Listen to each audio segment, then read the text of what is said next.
Hey,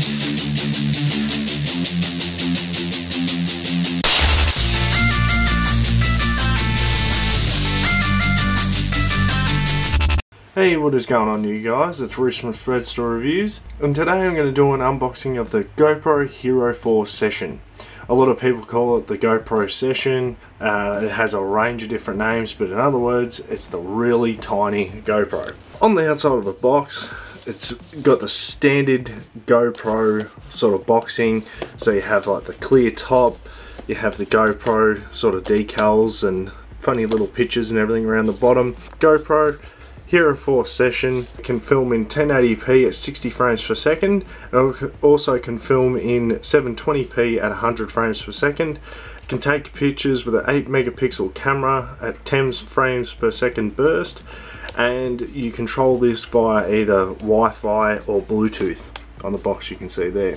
Unlike other GoPros, this one does not need a skeleton case or anything along those lines, or a full waterproof housing. The thing itself is waterproof, and it is waterproof down to 10 meters.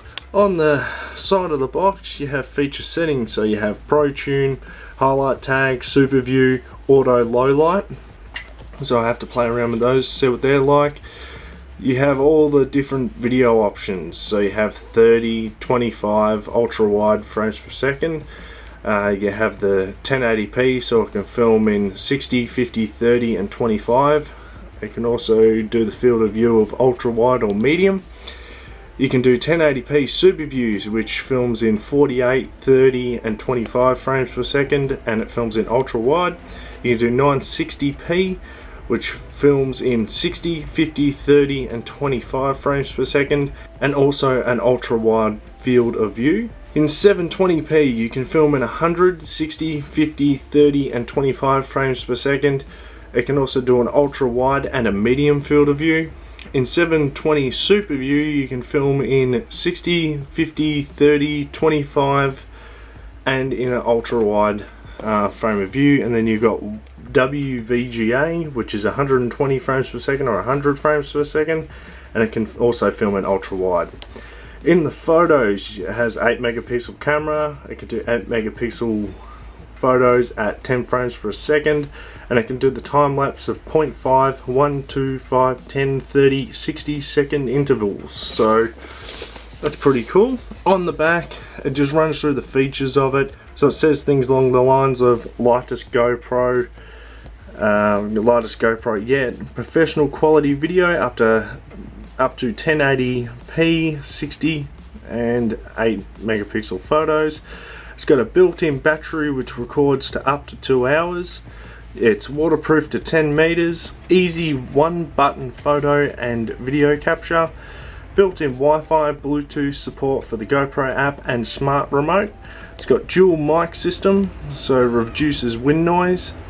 It's also got camera can be rotated in the frame for ultra flexible mounting, so this can literally be orientated in any way in the frame. Supposedly this relies heavy on the app and the remote to work it, because you've just got a little LCD screen on the top.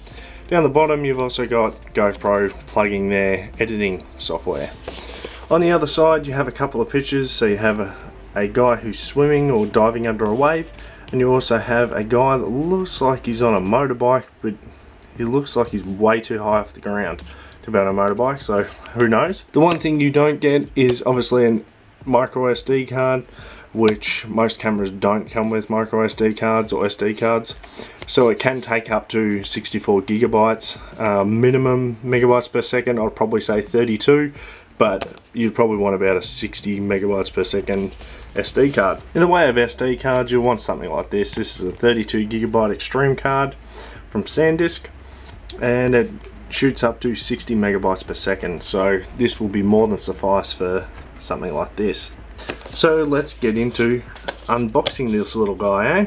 So I went ahead and I took the two sticky tabs off the side. There's both one on the left and the right hand side. You didn't want to see me fumble around with that, so let's slide this out. So this just slides straight out the top of the original box. There is nothing in the bottom there, so I'll set that aside. Now you're left with the camera in the clear case, and you've also got this box underneath. So pretty much standard conventional GoPro boxing. We'll undo this, and we'll see what it reveals. That pretty much destroys the box underneath. So we'll lift this off, and you got the little session camera. So this actually clips in like any other GoPro, so do not just unscrew it and then throw it away, because you actually get a free mount with that. So here's a little camera. It is tiny, but I'll put that aside and I'll get back to that later. So this just lifts up. In here we have a quick start guide, which I might actually have to read it with this. Some of GoPro's accessories and things along those lines on the back. So you can have a read through that. Tells you how to record the video, if you have any troubleshooting, things along those lines. Set that aside. Your trusty GoPro stickers. You can stick them on your car, your boat, your motorbike, whatever you want to do with them. You have a user manual, which that's pretty thick. That almost challenges the Casio G-Shock for its thick manuals. So we'll set that aside. Comes with the important safety information, which, yeah, you can either read that or you choose not to. Set that aside. Now we'll open this up, which folds down, and inside you have a couple of mounts. So you've got your flat one and your curved one in there, which is just standard conventional GoPro mounting, and I think that's like a safety, so you actually don't lose it. I'll have to look into that. Down on the same side of the box you have another GoPro mount, and that is new. That is actually really cool. Instead of the actual little bolt, it's like a machined sort of thread nut sort of thing, and it looks like it's a one piece. So it would be interesting to see how that goes. And it's got like a rubber tab or a pad there. Oh yeah, so it's like a, it must be a safety lock, inbuilt safety lock mechanism in there. So I don't know if you can see that, but that lifts up and that actually pushes down, so it prevents it from actually being squeezed in. That's pretty cool. Set that aside. You've also got this, I think this is the ball joint mount. I'll have to figure this one out, but I'm pretty sure it's meant to pivot or something along those lines. But tell you what, like, I'm putting a serious amount of pressure on it. It's not moving. Probably look like an idiot. You guys will comment in the comment section, no you idiot, you meant to do this, you meant to change that. But I'll have a look at this off camera and then I'll try and figure that one out. But that one's pretty cool. You got one short stumpy little thread. Let's set that across to the side.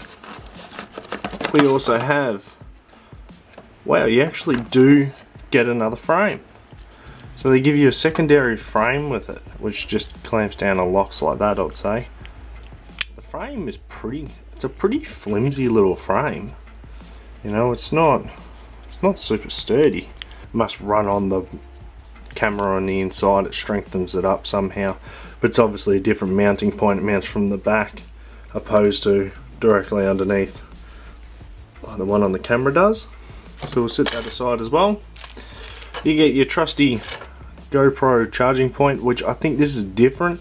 This is actually a micro, or yeah, I think it's a micro USB. So it's not the mini USB like the conventional GoPro Hero 4s and the 3s run, I'm pretty sure. So they've changed that up a little bit, make it a little bit smaller. And in here, peel that up and there is nothing under there. So I'll just give you a quick rundown of the camera. It is very small. That was my first thoughts, is wow, this thing is tiny compared to a GoPro Hero 3.